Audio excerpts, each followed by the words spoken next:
Magandang araw mga kaibigan. Bigyan natin ngayon ng opinion reaction itong post ni Attorney Rowena Guanzon. Simple lang, sabi niya, can't find the committee report, yung small committee report. Nawawala. Hinahanap eh. Tapos, si Speaker Martin Romualdez, noong August 17, meron siyang pahayag ito, wala tayong itatago sa taong bayan. Galing. Sarap pakinggan, ano? Transparent na daw ngayon. Nung nagsimula ang budget deliberation, hinahanap ni Congressman Toby Chanco na saan yung small committee report ng 2025 budget para makita natin yung mga dagdag bawas. Nako, hirap na hirap silang sumagot. Kita nyo, yung bagong Stella Kimbo, Congresswoman Swansing, sinuspend niya yung session dahil hindi sila makasagot eh. Nung sumagot na, anong sagot? We will try to consider your request. Hindi pumayag si pasalamat tayo kay Congressman Toby Chanco. No, it's a public document.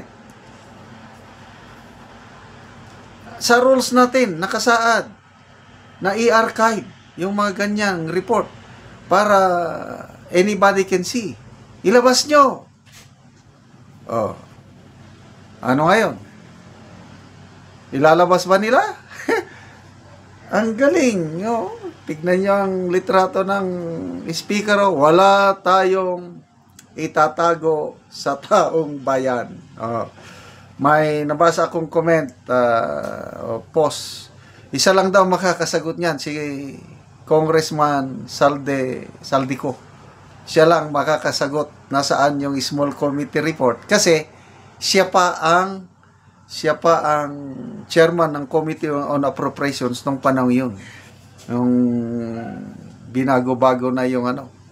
So ito, in-interview ni Ted Filon si Congressman Toby Chanco. Papaharapin ba na?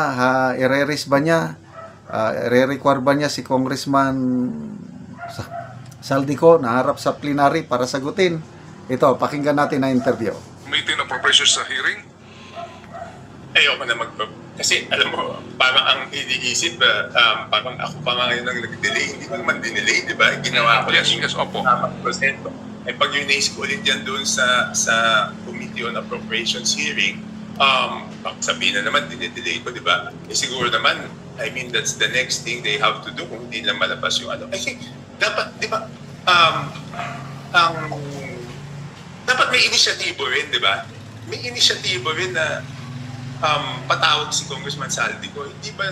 Hindi ba dahil na-raise ko na yung question na yon at nakita nilang wala naman silang maibigay, hindi ba dapat may inisyatibo rin? So to answer my question, Kong Toby, you will not raise it anymore? Hindi na, because it's clear na wala. Clear na wala. I think I ended with my speech yesterday kung hindi mapadala, ibig sabihin wala. Diba? Okay. Opo, sige po. Kung wala, hindi dapat sila na tumawag, hindi sila naman nasa liderato.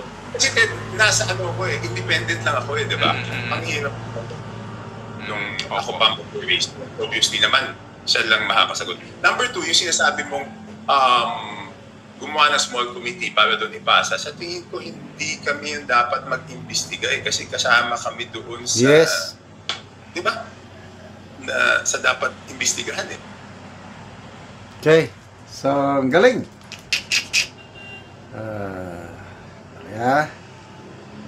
Basa tayo sa mga comments.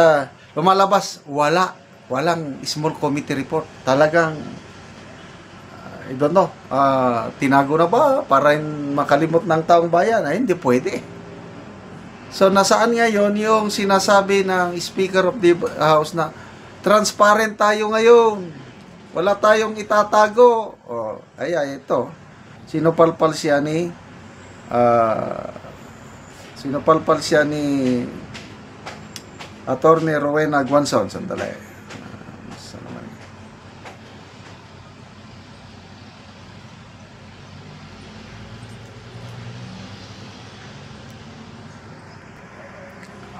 So ito ang reaksyon ng taong bayan. Yung sabi ng speaker, wala tayong itatago. Yan, hindi nila mailabas yung small committee report. 16,000 reaksyon, 13,000 ang tumatawa, 1,800 ang galit sa pahayag ng speaker Romualdez. 684 lang nag-like. So, halos wala nang maniwala sa kanila. Tata, sabi niya, the legendary tulisan sa kaban ng bayan. Banhor Rebieno, good job, Mr. Speaker, the greatest speaker of the Philippines ever. Greatest daw. Jeffrey Sarol, the father of Ayuda.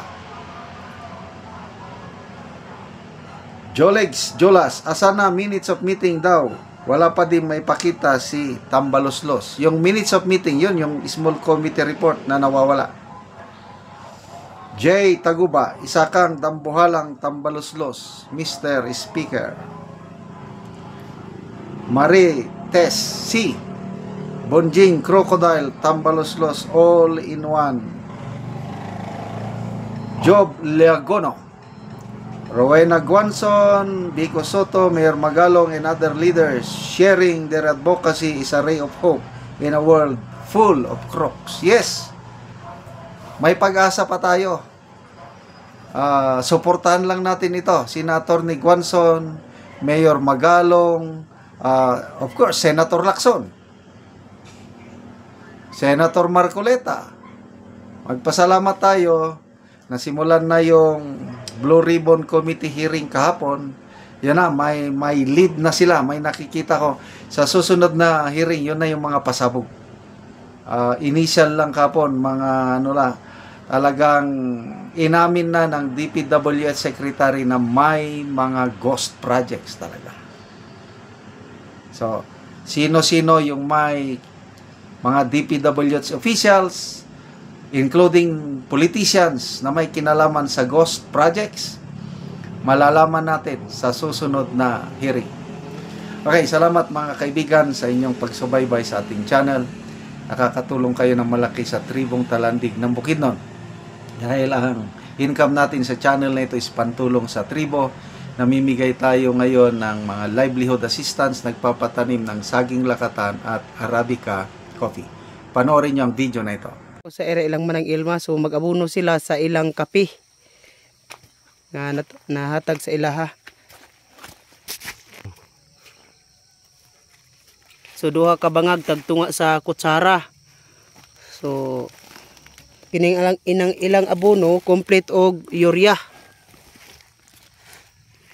So bangilid man naa sa ibabaw ang bangag. So mo na ni ang itsura sa sa pakabulan nga ilang kapitambok og maayo ang tubo.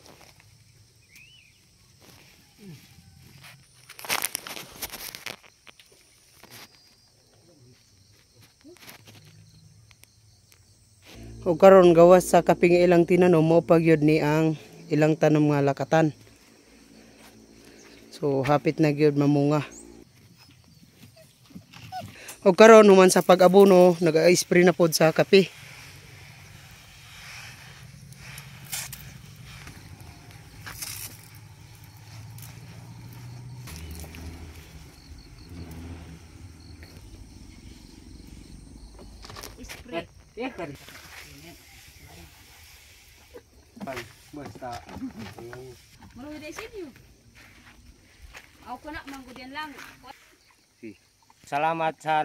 Salamat sa Ginoo unang-una. Salamat po sa nagtanaw sa YouTube nga padayon gyapon ng pagtabang sa paghatag sa chemicals o sa complete para makahawas sa mo pong tinanom nga makatabang gyapon sa makahawas mi kalisod mo sa pagsuporta sa naghatag sa kape. Ora na daghang salamat. Salamat kayo. So kining ilang tanom ilang manang ilma 350 ni ka kape. So daghan gyud ang ilang tanom. So magdugang pa ni sila sa pagpananom. So kining among tanom nga kape 12,105. So daghan gyud ang among tanom nga kape. 25 ka pamilya na sad ang nakatanom sa kape.